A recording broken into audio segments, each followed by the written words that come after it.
Oparien zozketa bat, San Silvestre lasterketa bukatzerakoan egiten den oparien zozketa, erakusleiotan jarriko ditugun motibo dekoratiboak eta gaztentza prestatu ditugun aktibitateak. Oparien zozketa. Aurten Ibarrako merkatarien elkarteko bazkide diren saltokietan erosketa oparia ekarri dezake. Gaurtik eta erregeen bezpera birtatzen egiten diren erosketen truke gure bezeroi boleto batzu banatuko dizkiegu. Bere izena-bizenak eta telefonoarekin boleto horiek eta urtarrilaren 9ean egingo dugu zozketa. Guztira 100 euroko 4 opari txeke zozketatuko ditugu gure bezeroen artean, saltoki bazkidetuetan gastatzeko. Horrelako sariren balortu nahi baduzu, badakizu zer egin behar duzun. Ibarran egin zuen erosketak.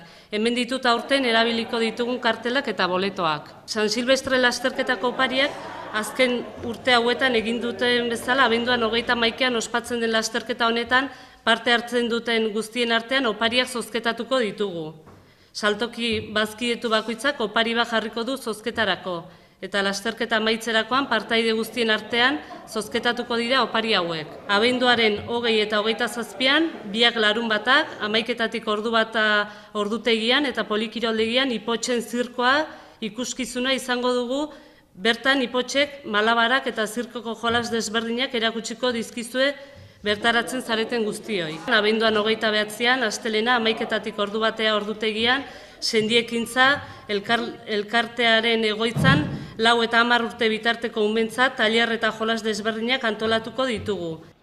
Egu berritako cupcakeak, gabon zaharreko maskarak eta usaidun zakuak egiten ikasteko aukera edukiko dute gure aurrek. 45 umentzako dago tokia, eta parte hartu ahal izateko izena eman beharko duzue abenduaren 26a baino lehen, San Bartolome komertzialdean edota Lourdes liburu dendan egongo diren zerrendetan. Eskulan hauek Etxaniz Fundazioko monjek egin dizkigute.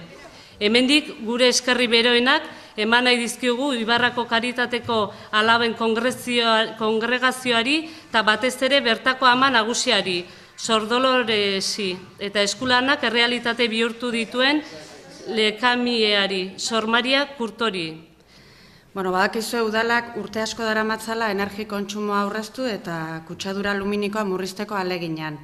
Eta horrelako ekintzak oso garrantzitsua dira guretzat. Aurten, 4. urtez jarraian, kaletako argi kopurua murriztu dugu eta horien ordez material birziklagarri zindako apaingarriak jarriko ditugu kaletan. Herritar askok erosketak iteakon kotxea parkatzeko izaten dituzten arazoak direla eta saltokiek beraien bezeroei ordubete eta 2 orduko tao txartel berezi batzuk banatuko dizkietela.